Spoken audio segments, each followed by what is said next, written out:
Omaganatamandasya Gananjana Salakaya Chaksur Unmilitam Yena Tasmai Shri Guruve Namaha.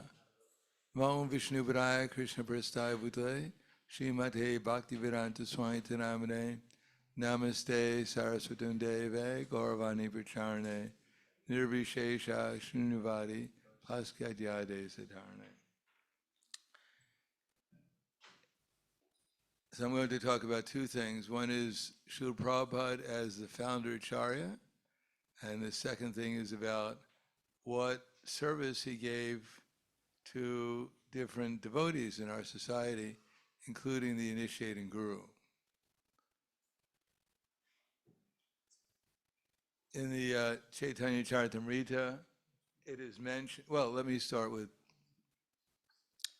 in the morning walk, the devotees were asking Srila Prabhupada about what is the apparent mistakes that a guru may, that an acharya such as Srila Prabhupada might make. For instance, he mentioned that, Jayadvaita Swami mentioned that sometimes it appears that the acharya is making a mistake. Like he may forget a verse, or he may misquote a verse, or he may fall asleep at the wrong time.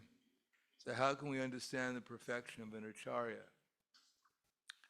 And Srila Prabhupada answered that you don't understand what perfection is. That the perfection of acharya is bhakti shasanat. Bhakti shasana is used in the Chaitanya Charitamrita to describe Advaita Acharya. Out of all the Panchatattva, Advaita Acharya is the Advaita Acharya. We have Srivas Thakur, we have Gadadhar Pandit, we have Chaitanya Mahaprabhu, and Nityananda Ram Mahajan. But we have Advaita Acharya, and he's considered Advaita Acharya. Bhakti Samshanat means because of his ability to expand the Krishna consciousness movement. So Srila Prabhupada, or Srila Bhaktivinoda Thakur, he writes that one can understand an Uttama Adhikari Vaishnav by his ability to convert others into Vaishnavas. Now, Prabhupada in the Nectar of Instruction, he explains what the position of an Uttama Adhikari is by attachment. There's Uttama Adhikari by faith. Faith means that we don't understand who we are, we don't really understand what's going on, but we have some faith that we're making progress towards that status of consciousness. And there are different degrees of faith.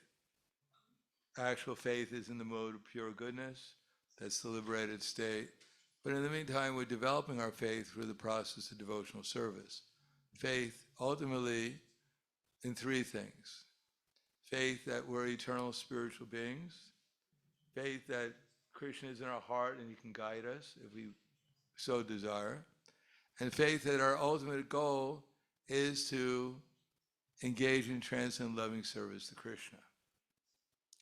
When we come to the stage of liberation, beyond the material concepts of life, beyond our identification with either our gross or our subtle material body, then devotional service, as it is displayed in the spiritual world, is gradually developed through the stages of Nishta, Ruchi, Asakti, Bhava, and Prema. And then beyond Prema, there are different stages. So when we think of Uttama Adhikari, sometimes we think of Uttama Adhikari only in terms of attachment. But actually there's Uttama, topmost eligibility to begin the platform, the actual devotional service. Now, on that stage of Ruchi, Asakti, Bhava, and ultimately Prema, one comes to the stage of Prema, and that's characterized by different types of qualities. This is actually the pure devotee that we talk about when we talk about pure devotees. Of course, everyone The movement is a first class, second class, a third class pure devotee. But the first class, the Uttama devotee, has four basic characteristics. One is that he's assimilated the knowledge in the Bhagavad Gita, in the scriptures, and he understands perfectly well that Krishna is the goal of life. Well, that's Uttama by faith. But he's actually realized Krishna everywhere.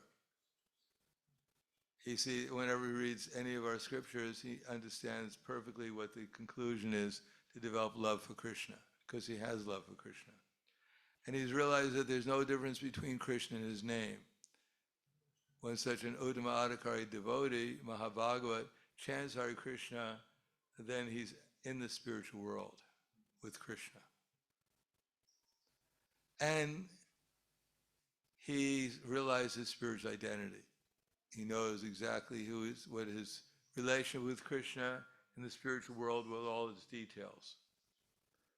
And he has no other interest other than to spread Krishna consciousness. So such a devotee should be accepted as an Uttama Adhikari, Prabhupada writes, and everything one has should be offered to him. That, on the other hand, that especially he says, the brahmacharis, they collect, and whatever they have should be offered to the Mahabhagavat. But if one imitates the Mahabhagavat when they're actually not on that stage, then one will become degraded. Therefore, it's up to everyone. Prabhupada said, first of all, we should try to learn the science of Krishna consciousness, which means learning the science of understanding these three levels, by faith and by attachment. The qualities of Uttama Adhikari, Kanistha Adhikari, Madhyama Adhikari by faith, and Uttama Adhikari, Madhyama Adhikari, and Kanistha Adhikari by attachment. So that we know how to exchange loving devotional service to these different devotees. In other words, for the devotee who's Krishneti Yasya Giritam Manasedriyeta, we have to learn how to respect devotees within our minds simply because they're chanting Hare Krishna. It doesn't mean that we intimately associate with them, but we don't take as seriously what they're doing externally as we take seriously the fact that they're engaged somehow or another in Krishna's service. That way, we can come to the platform, we can make advances in devotional service, because devotional service is based upon love, appreciation, respect.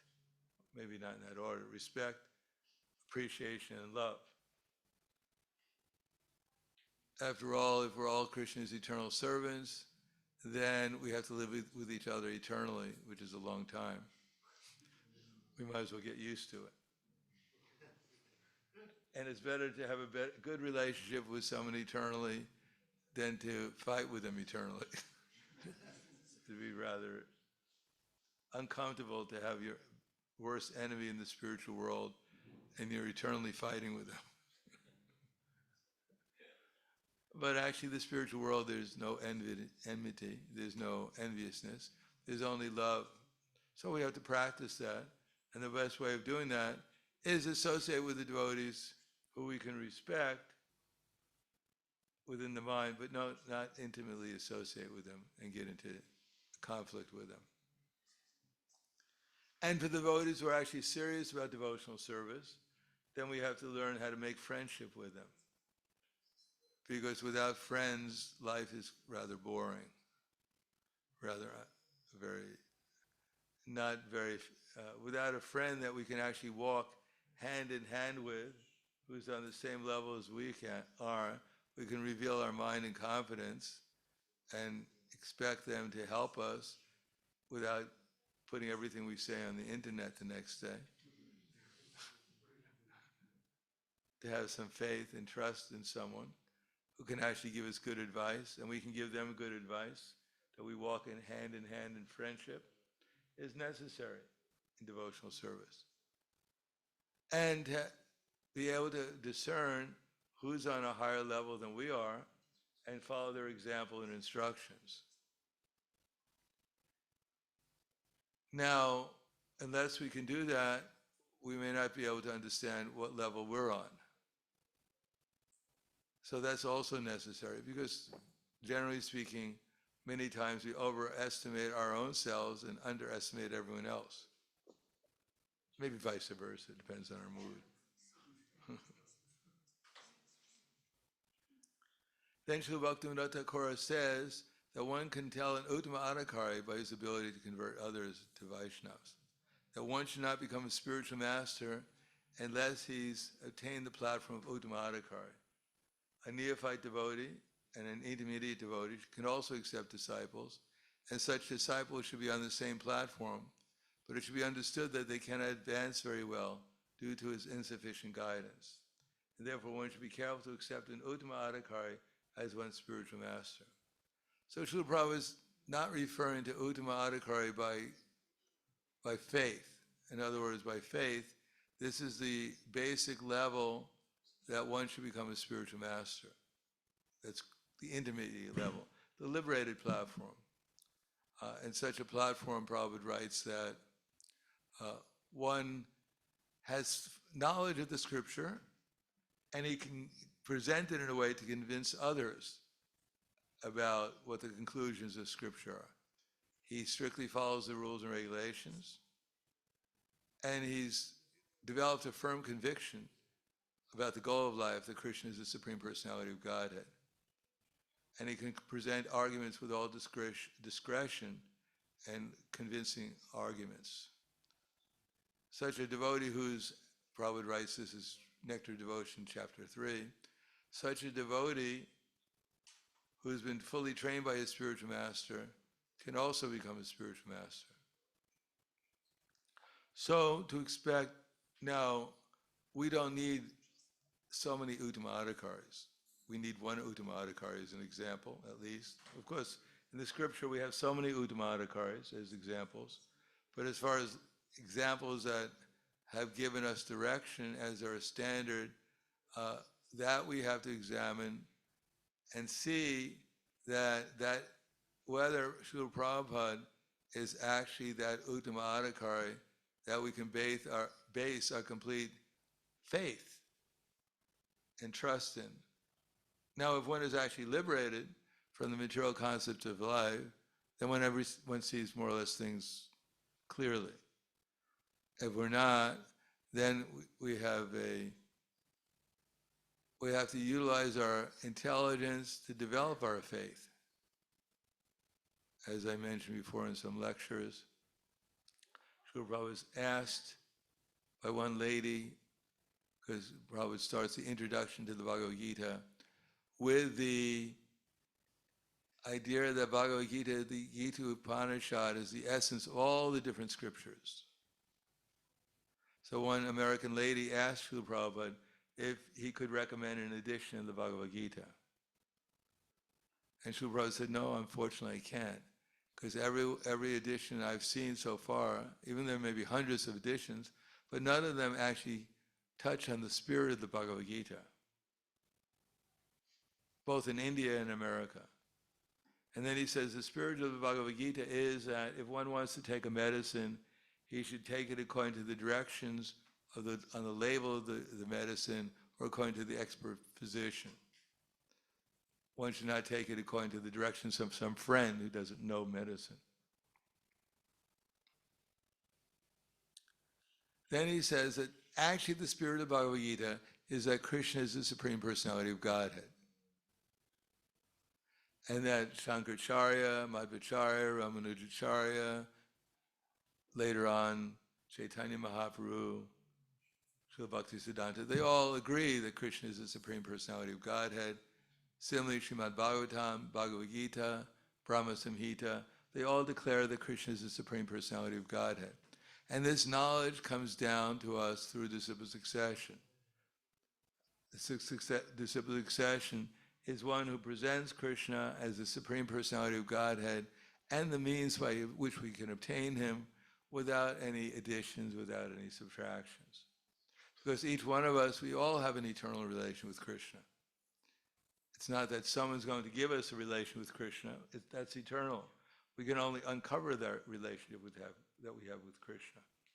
And there's no need to somehow or another pretend that we're the saviors or we're the controllers or the enjoyers, etc. All we do is have to present Bhagavad Gita and Srimad Bhagavatam and other literatures as it's been given to us in disciple succession. Now, Arjuna was a perfect example of a person who was eligible to understand Bhagavad Gita because he accepted Krishna as his friend and he wanted to become a devotee of Krishna. Of course, he was a devotee, but he played the part of a conditioned soul. But he was favorable towards Krishna. Bhaktosi me sakha cheti rahasyam hietad uttama. He wasn't envious, as Krishna says in the Bhagavad Gita, of Krishna. Therefore, Bhagavad Gita is best understood by someone who's trying to become Krishna's friend and trying to become his devotee. Now, one may not perfectly know whether Krishna is God or not, but that's all right. We shouldn't blindly accept it, nor do we have to blindly reject it. We simply have to theoretically accept that Krishna might be the Supreme Personality of Godhead, just like we might theoretically accept that Srila Prabhupada might be his representative, perfect representative. Because after all, who in our society, and who in any society that we know of within modern time, including Chaitanya Mahaprabhu, has spread Krishna consciousness so widely, translated so many books, created so many temples from nothing. And therefore, at least theoretically, when we read Prabhupada's books, we should understand that he's a representative of Krishna, a perfect representative. That he understood perfectly that Krishna is the Supreme Personality of Godhead. He knew his spiritual relation with Krishna, and he had no other business 24 hours a day than to spread Krishna consciousness. Then by such theoretical knowledge, by theoretical acceptance, then we can read Bhagavad Gita, Srimad Bhagavatam. We can read the books that Prabhupada has given us and try to understand his example and try to see everyone else through his instructions so that we can respect people within our minds, devotees within our minds who are chanting Hare Krishna. We can learn how to make friendships with the devotees, and we can try to recognize who's on a higher level than we are and try to follow their example as they're following Srila Prabhupada. That way we can actually make progress. Otherwise, Prabhupada has given us so many instructions, and if there's, I believe at least, if there's any problems within our society, it is not due to the fact that we're in the material world and we naturally expect problems.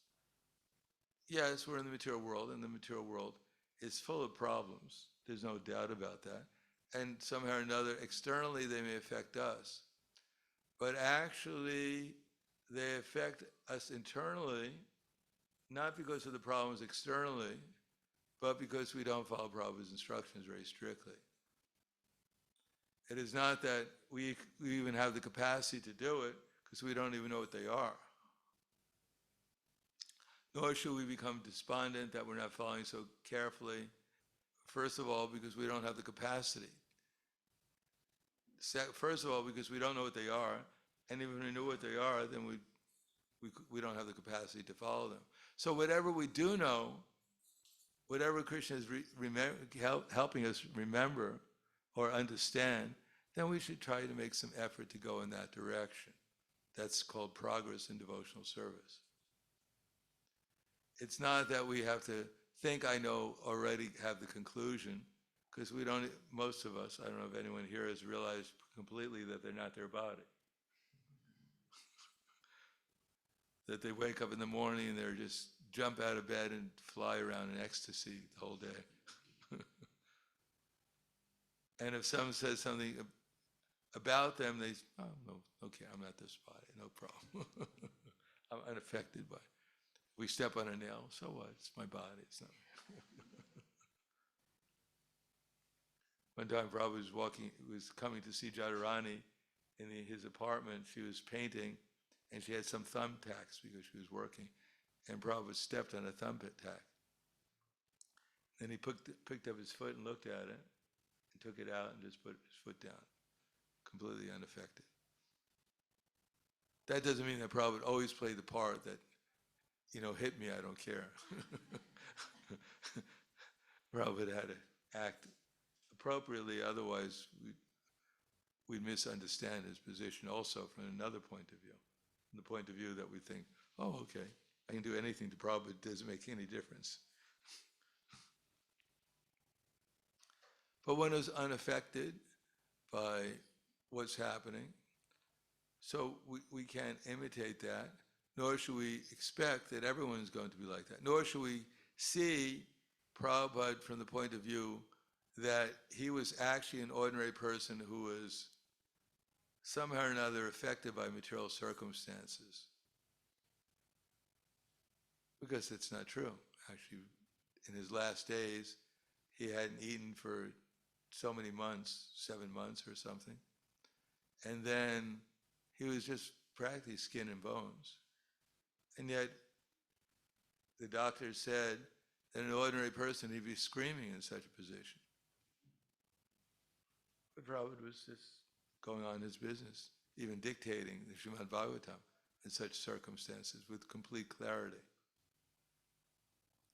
So he's the standard that we have to do.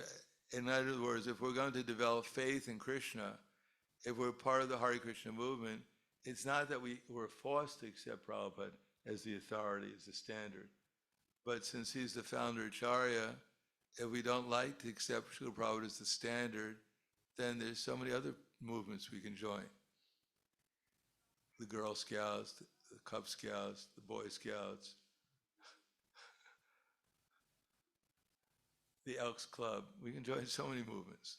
No one is forced to accept Prabhupada. But if we don't understand that when we join this movement, that Prabhupada is the standard, his books are the standard, his instructions are the standard, his example is the standard, and we judge everyone according to Srila Prabhupada, including our initiating spiritual masters. Of course, that's not our business, is necessarily to go around like Ramachandra Puri and see how much our spiritual master is eating. I heard that the Vaishnavas eat, that the followers of Srila Prabhupada eat too much, and now I'm actually seeing it practically by this example. That's not our business. Our business is to try, if we accept someone as a Diksha Guru, even in ISKCON, our business is to try to understand how he's following. They may not be following perfectly, but then again, we don't know what perfection is usually. But our real business is his business is to help us integrate within the Hare Krishna movement according to the authority structure that Prabhupada established. It's not that he has to take over our lives. We wake up in the morning and we call up our spiritual master.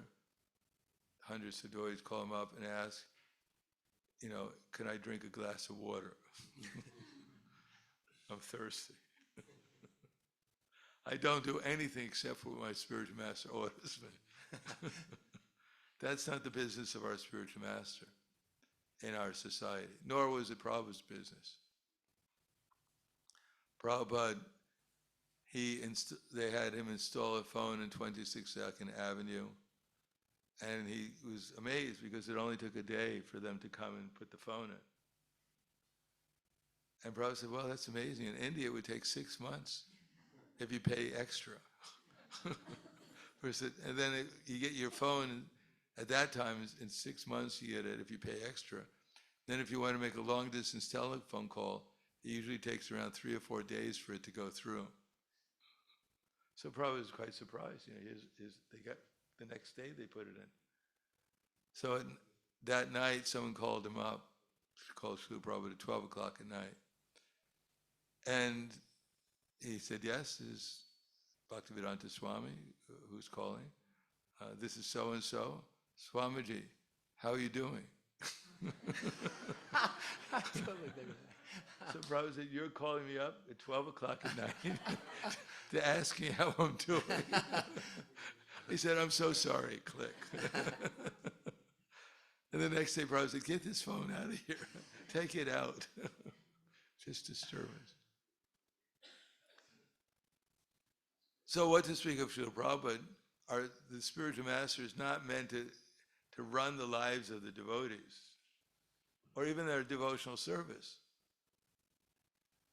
Otherwise, Prabhupada would not have created temple presidents. He wouldn't have created GBCs.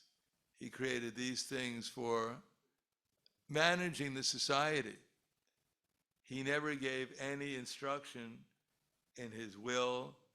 In his will, he said, the management structure will continue as I've created it.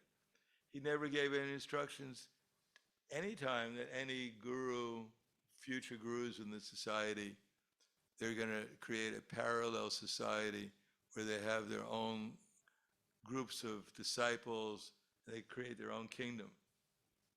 And then we have 120 different kingdoms growing. First of all, it's not possible to run a society with two authority structures. You go to your spiritual master and ask him, can I do this?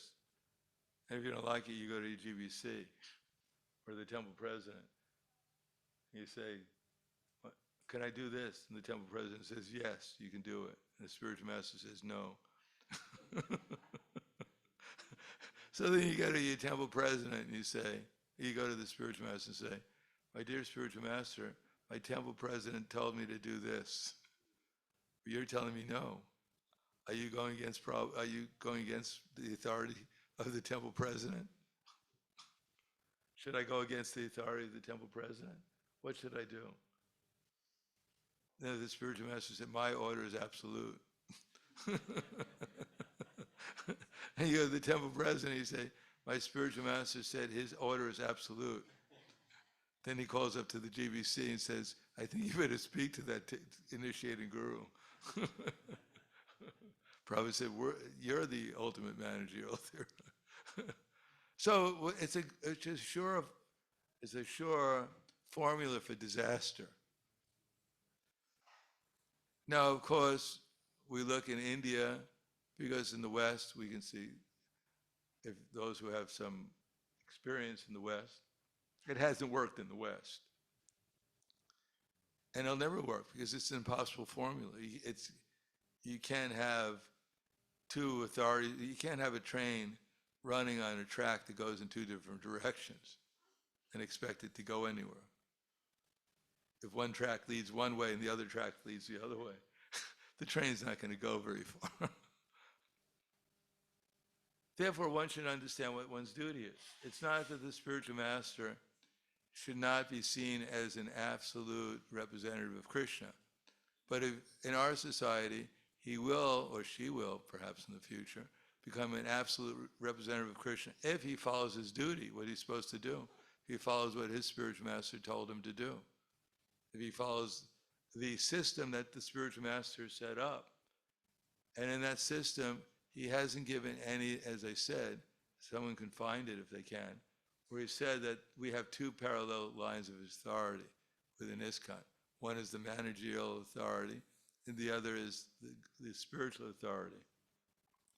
The spiritual masters, they have an absolute authority to help their disciples integrate within the society and make advance in spiritual life by following a proper sadhana and integrating into the preaching movement established by the managerial authority within the society.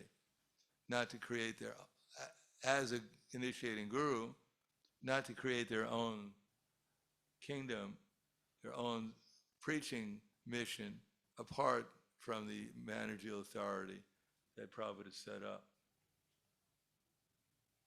Then we'll actually have, and then the two things will be missed by the guru, the initiating guru, and also the GBC.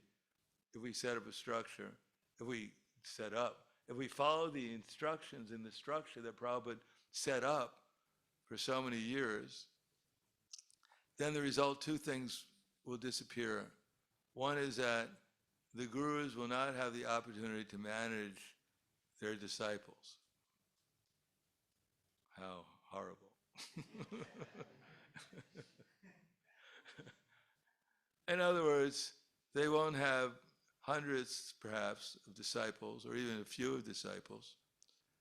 And I remember when the original 11 acharyas, zonacharyas, one of my friends was one of them, and he was initiating at one time 200 at a time. He was a little older than me, maybe 25 at that time. No, 77, so I was 20, maybe he was 30 years old at that time. And he was getting 200 devotees. Now, usually at around 27 or something like that, you're not full of renunciation. He was a householder also. And so, within a short period of time, he had hundreds of ladies bowing at his feet, just begging for service, to do whatever he wanted. Now, even a prince in the ordinary world doesn't have hundreds of ladies bowing down before him, begging him for service, whatever he wanted. So, and this particular devotee was very sweet devotee, very nice devotee, very good manager. He had no time to read Prabhupada's books because he was practically managing all the time. So how much, and he had been in the movement for he was one of the senior devotees, and he had been in the movement for all of maybe 5 years. So how did he handle it? How did he handle the situation where he had unlimited resources of money and servants, men and women? Well, he fell down. What else are you going to do? And then everyone was surprised. How did it happen? I thought they were all pure devotees. They were all Mahabhagavats because they had given the service of initiating Guru, and now they're supposed to be Mahabhagavats. How dare you fall down? We were claiming that you were a Mahabhagavat. We gave everything to you, and then you fell down. Well, anyhow, and then we blamed. Then the idea was actually he was a demon all the time. He was a demon in disguise. He infiltrated the movement, and to disturb our society. No fault in our own. Nothing to change. Don't look there. Just throw him out. Rotten apple. We got, and then another rotten apple.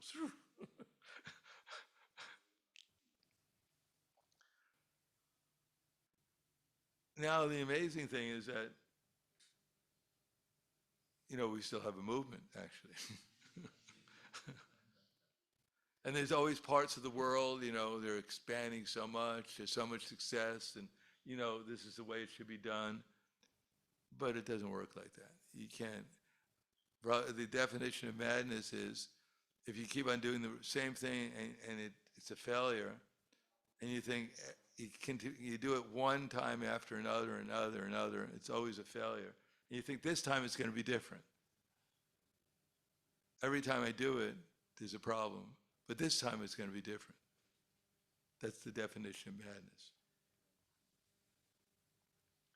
Therefore, we should understand, as Prabhupada writes in the Srimad Bhagavatam, women and wealth, and women means women for men, and for men, for women, men means women.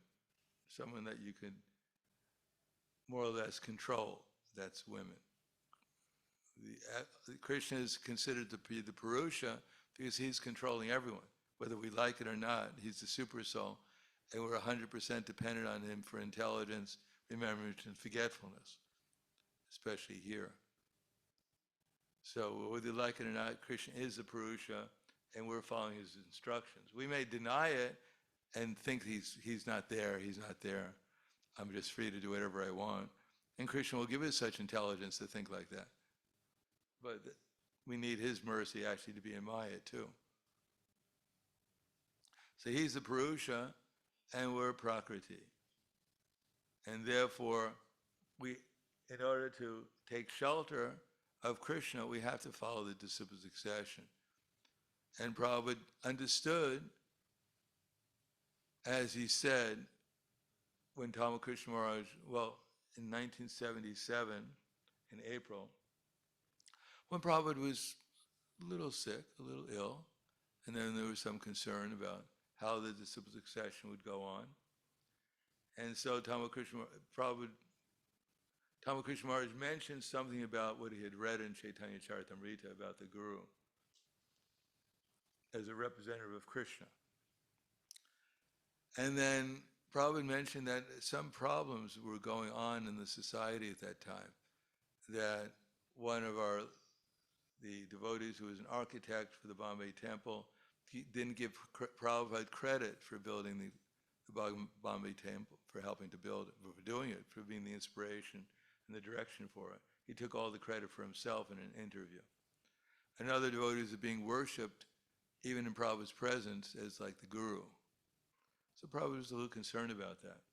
So Tamakrishna Maharaj said that actually none of us are really qualified to be Guru.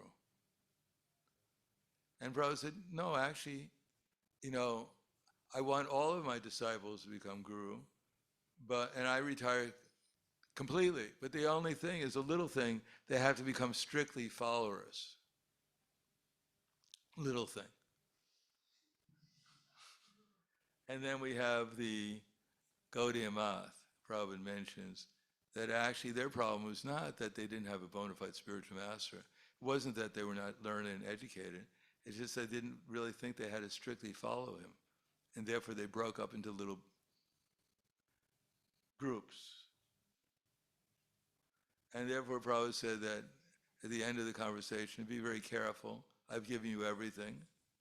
Be very vigilant. The GBC should be very vigilant.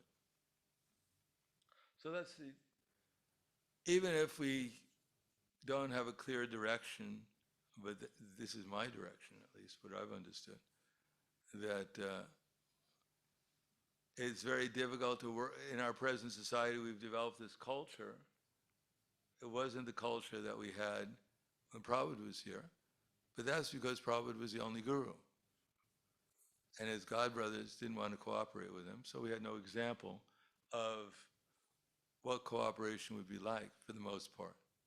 I mean, some of his godbrothers were very nice and they assisted Prabhupada, but as the Acharya. So Prabhupada gave us instructions, and after his disappearance,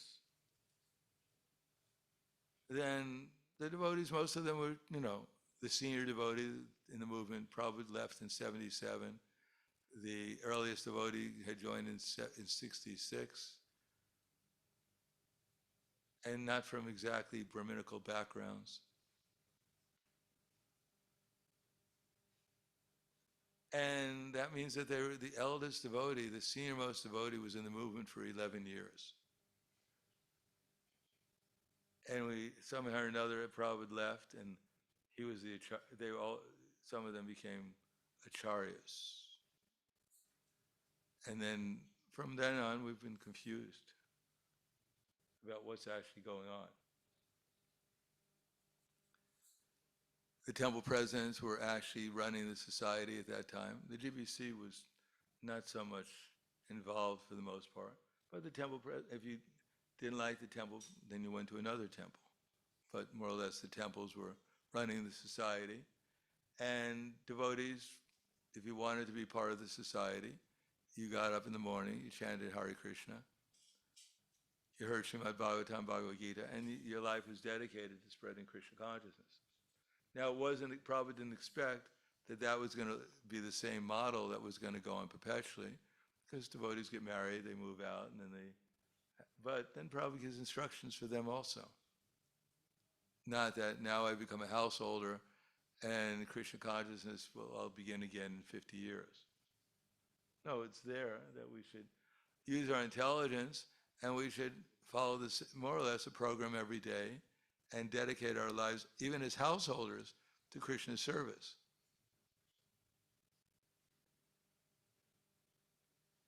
Under the direction of Prabhupada's instructions and his representatives. And the Guru, Prabhupada gave the Guru, Shiksha Guru, Diksha Guru, they're different. They're simultaneously one but different. But to integrate within the society that Prabhupada established, not to form their own society. Otherwise, then to different degrees, they become degraded, or as Prabhupada said in another place with Advaita Acharya, they become asara. They can't help themselves, and they can't help others as much as we'd like them to. There's help. Everyone is chanting Hare Krishna. There's so much inspiration. There's so much devotees with so many good qualities. But if we deviate from Prabhupada's instructions, or we are deviating, I mean, by nature we're conditioned souls who are not exactly completely absorbed in Prabhupada's instructions. We don't even know what they are for the most part. But still, if we don't recognize the fact that maybe we're going in the wrong direction and try to switch course, and only point out the good things we're doing, and the things that are taking us off course, we just kind of ignore, maybe not for the best reasons, or maybe due to ignorance or whatever, then some correction should be there, some understanding. Otherwise, what we have is devotees who are good devotees. I knew all the 11 original devotees who were giving initiation, the 11, and they were amongst Prabhupada's best devotees. So the fact that some of them got into trouble, or a number of them got into trouble, is not necessarily reflective that they weren't sincere, they weren't devoted, but the system that was set up by our leadership was wrong. And we see that now that, we have Guru Puja, and we have to Prabhupada, and everyone goes at the end of the kirtan, Jai Prabhupada, but our system may not be as close to Prabhupada as we'd like it to. And therefore some understanding is there that will inspire devotees to read Prabhupada's instructions if we want to advance in Krishna consciousness. He didn't write the books so we can sell them only, or put them on our shelf and tell people we're devotees and look at it and see, I have all Prabhupada's books. And then someone asks what's in them, and I say, I don't know, I don't have time to read them. But they're there, I bought them, so. So we should understand that this is our path, because as Prabhupada writes in the Chaitanya Charitamrita, when we heard quoted today, Acharya mam vijani nam navamanyate karichet namartya buddhya suyeta sarvadeva mayo guru. That the spiritual master, initiating guru, should be honored just like Krishna, because he's not an ordinary person. Of course, no one in the Hare Krishna movement is an ordinary person. Everyone is, when we're performing devotional service, is under the internal energy of Krishna. So that's very rare that anyone is under the internal energy of Krishna in this world. So all the devotees. But when we accept the spiritual master, we accept him as our ultimate authority for advancing in spiritual life. And if the spiritual master is actually in line with the Acharya, and who's the Acharya? So Prabhupada explains who the Acharya is in the next verse. Diksha Shiksha Guru Ke Ta Krishnera Sarup Antaryami Bhakta Shrestha Eduri Rup. That one should know the spiritual master, the Shiksha Guru, as the representative of Krishna. The Antaryami, the super soul, as well as the best of the devotees, they're both representatives of Krishna. So then Prabhupada writes in the purport that there's two ways of understanding spiritual knowledge. One is from the objective point of view, and the other is the subjective point of view. I have little experience what the objective point of view is. The best I can say is that one time I was distributing books. I mean, I had some experience, a little bit higher than what I'm on now. But I remember going out distributing books in Dallas, Texas, and Back to Godheads. And I was doing it more or less because, well, I was the treasurer, we needed the money, but also because I figured this is what Prabhupada wanted me to do. Not the best place to distribute books at that time. But anyhow, I went out there, and as soon as I got there, in a particular mood of service, then everyone looked like they came from Vaikuntha. They're all, they're all the whole experience changed. And practically everyone I handed it back to God had looked at me and bought it. I mean, I had that experience a number of times in the airport. One time I was doing a marathon, and every day I would take out 120 books to distribute. So I was doing 120 Srimad Bhagavatams every day. And by the end of the marathon, we got up to the 25th of December, just by walking around and carrying the books, carting them or carrying them and distributing. I was so exhausted, I just went up to people and I handed them the books, and without saying anything, they reached into their wallet and gave me a donation for them.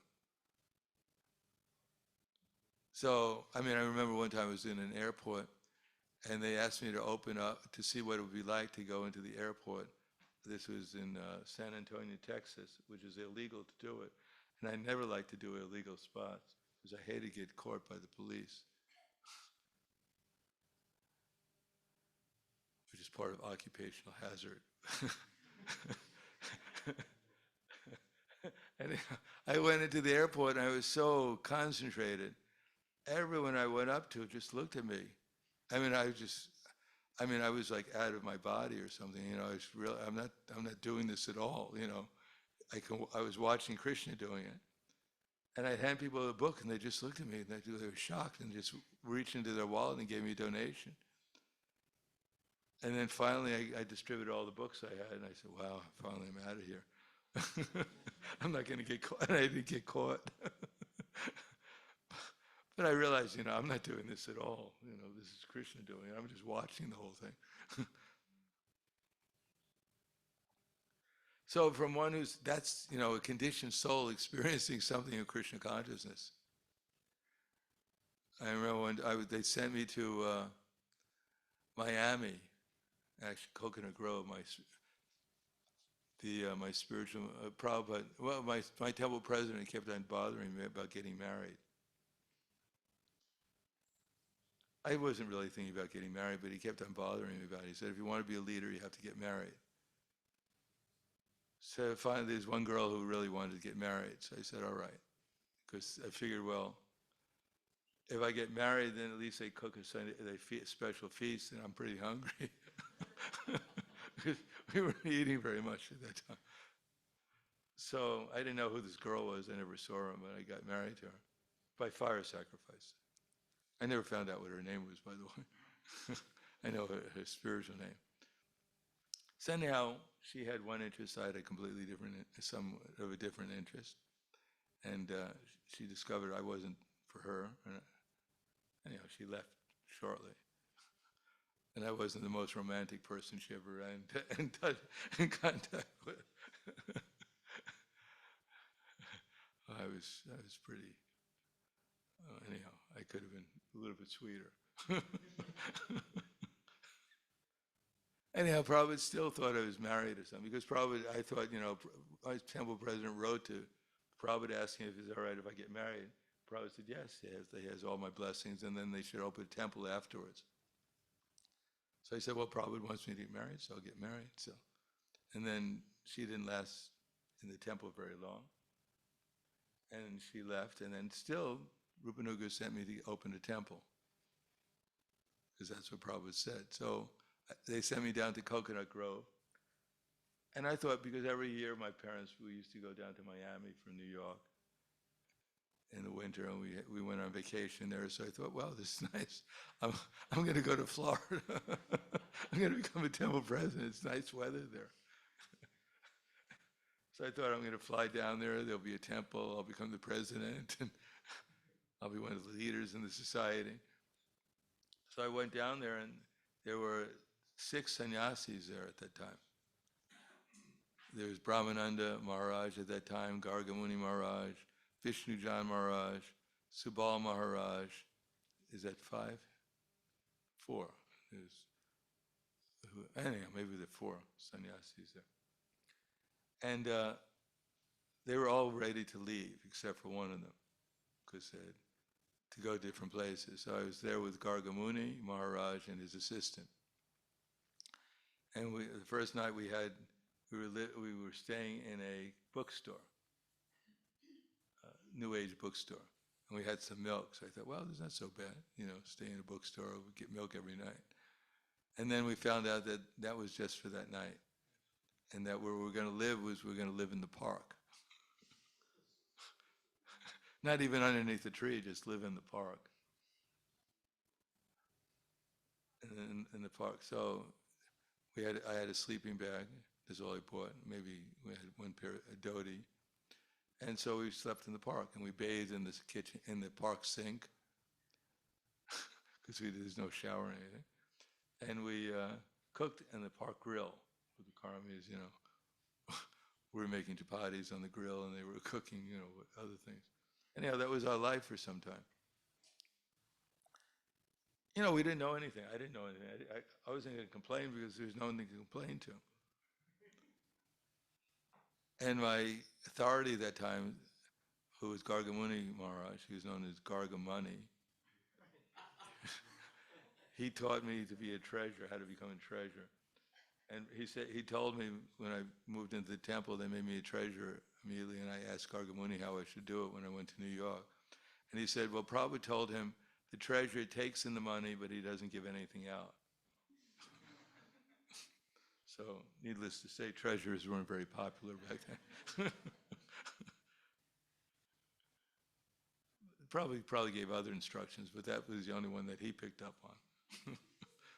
So we were in the park, and he wouldn't spend a dime on food. So for weeks and weeks, the only prasadam we got, because we got some donations, but he had $100 he had collected, but he wouldn't spend any of it. Whatever, we only had our prasadam every day was 2 chapatis. That's all he allowed us to eat, with a little bit of apple chutney.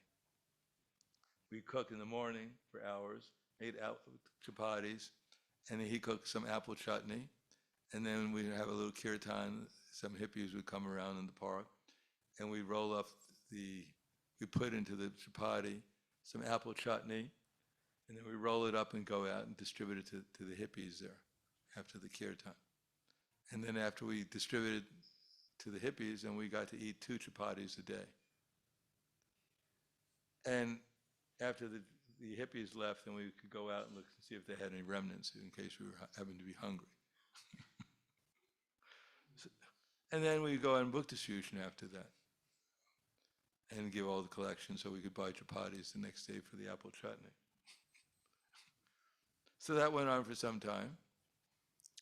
And I remember one day, I didn't notice it. I mean, obviously I was getting a little thinner and thinner. But I thought this just, you join the Hare Krishna movement, this is what's supposed to happen, because we had nothing to compare it to. And then one day I remember, out of nowhere, Srimati Radharani gave me one ray of transcendental ecstasy. And my whole, it was like unbelievable pleasure and happiness. I couldn't figure out why it happened to me. And then everything with my whole consciousness was like clear for days. It was like in a different world. Anyhow, that's the way it happened. So sometimes Krishna would give us some mercy under certain circumstances. And I don't think anyone will voluntarily go through that. Nowadays, my dear disciple, please go and open a temple in such and such place. And by the way, you're only going to get 2 chapatis a day. It's all right for the first week. You'll get used to it after some weeks. Don't worry about it. And you're going to have to live in a park on the ground. We will give you a sleeping bag, though. And for the rest of the day, you just go and distribute books and give all the money to the leader. And that you'll be all right. Maybe Krishna will give you some mercy after some time. I don't think most of our devotees are prepared to do that nowadays. And I wouldn't be prepared to do it now either.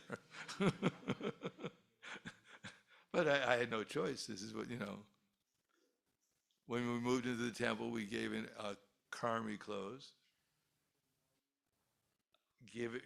Whatever wealth you have, you gave to the temple. And, they didn't even give you a dhoti, they gave you actually literally a bed sheet. We had no dhotis. We'd have to go to this. They went to the store and bought some. We didn't have japa beads. We had these wooden beads. There was no tulsi beads or anything. We didn't have tilak. We got Fuller's Earth and we put on Fuller's Earth as tilak. But that's all we knew. And this was, I had enough experience in Krishna consciousness. I wasn't going to complain because this is what Krishna arranged at that time.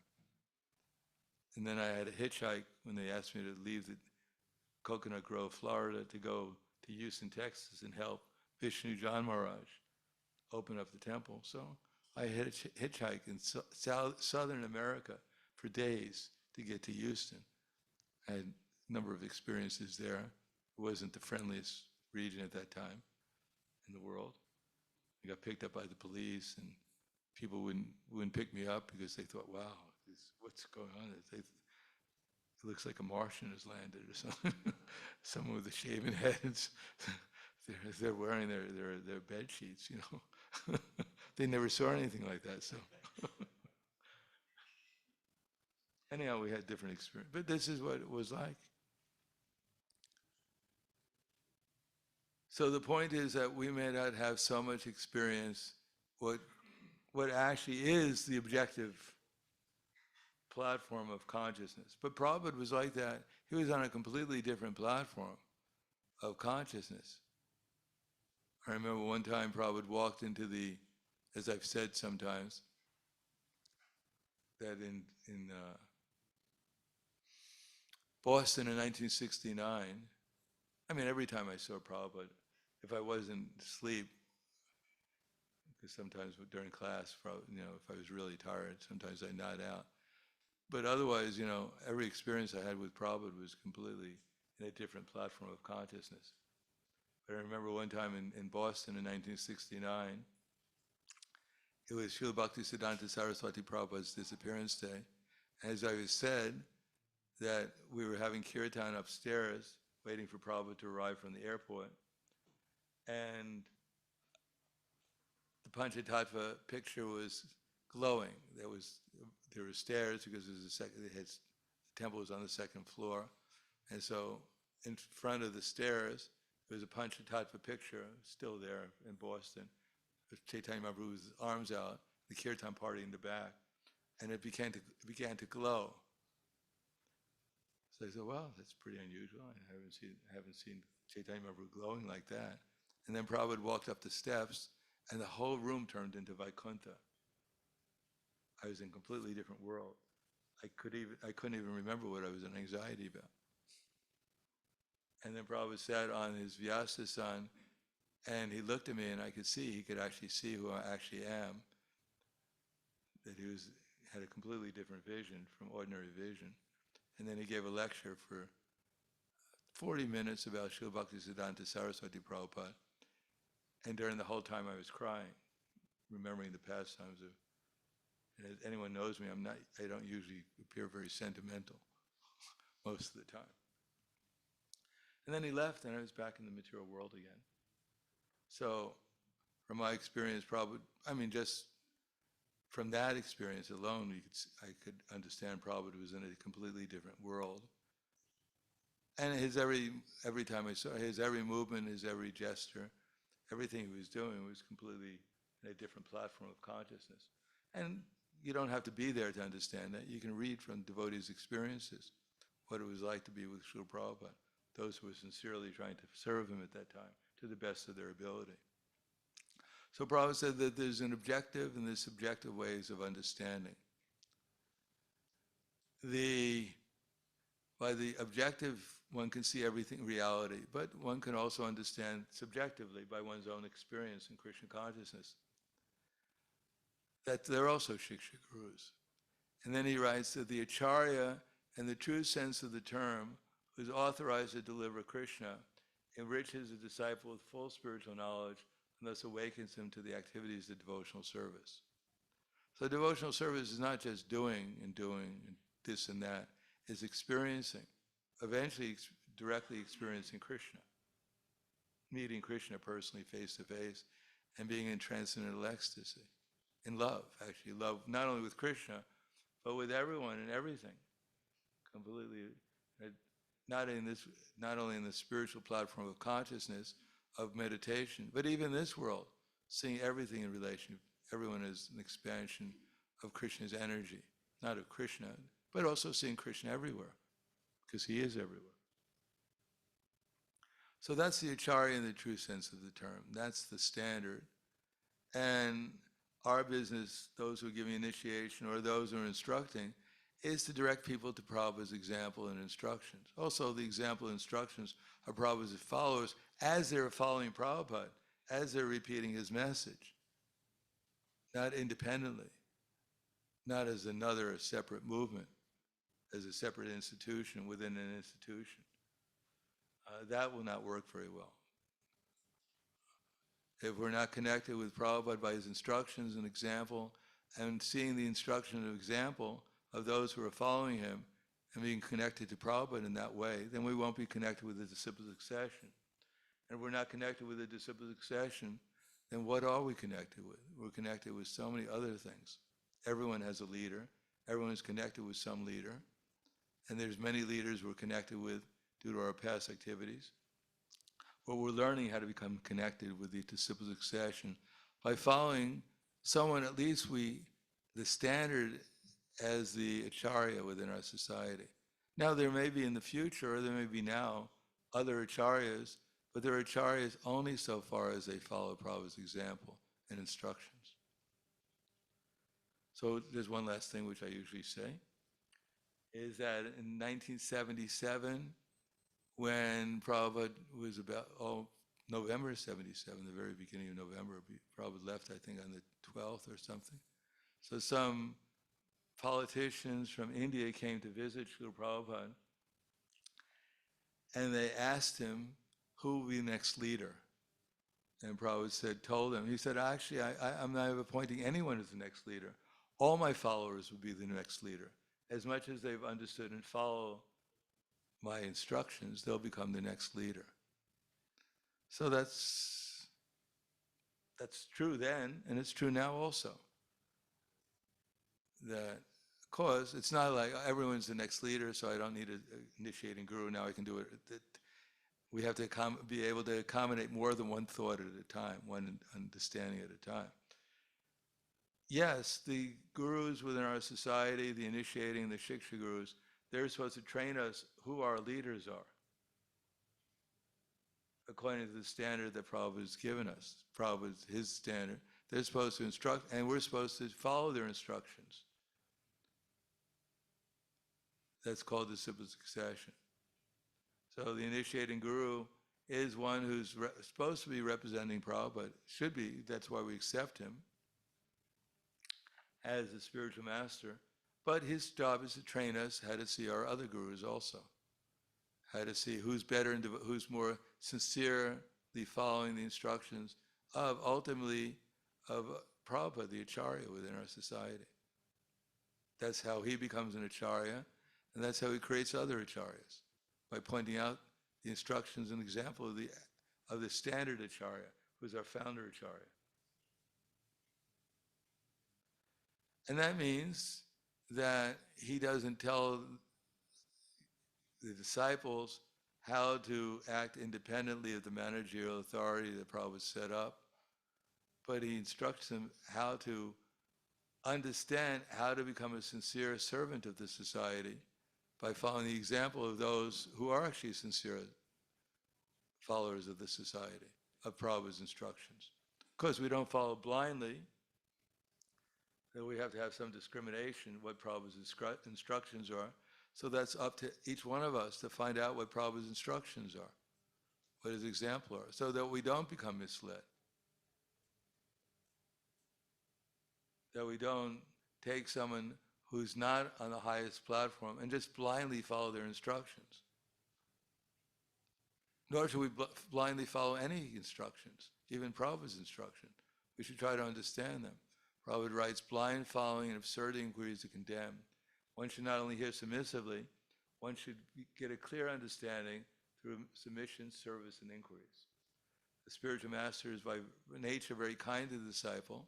When the disciple is always submissive, is ready to render service, then the reciprocation of knowledge and inquiries becomes perfect. So Prabhupada wasn't interested in running everyone's life. He was interested in giving clear knowledge, especially so we can realize our spiritual nature. We can take guidance from Paramatma within our heart, and with Guru, take guidance from Guru, Sadhana, and Shastra, so we can revive our relation with Krishna. That's all. That's why we accept a spiritual master. Not as a marriage counselor, not as an investment counselor, not as a yogi, as a health guru. No, we accept him, spiritual master. His job is to bring us back to, help us understand the process, including coming from our gurus, our acharyas, into succession, our acharyas, so that we can make progress in spiritual life and revive our relation with Krishna in this lifetime. So I'll stop there. Thank you. Any questions?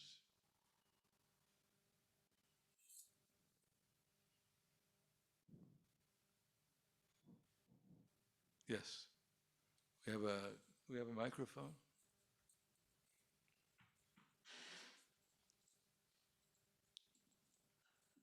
She's too shy. Hare Krishna Maharaj, thank you so much for a nice class. She's too shy.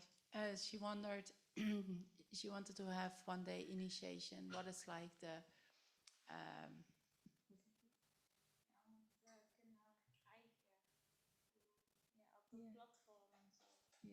which platform one should be for getting first initiation? Well, Prabhupada gave the standard from Shastra.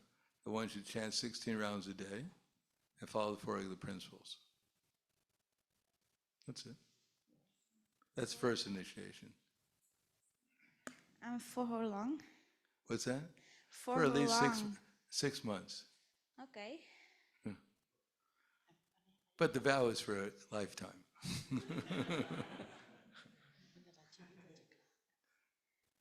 And also the idea is that we should accept ourselves as, the general idea that's first initiation. But we should understand we're actually becoming initiated into a society rather than to a small group of, guru bhai. We're actually trying to broaden our consciousness, not shorten it. Anything else? Okay, did I go over time?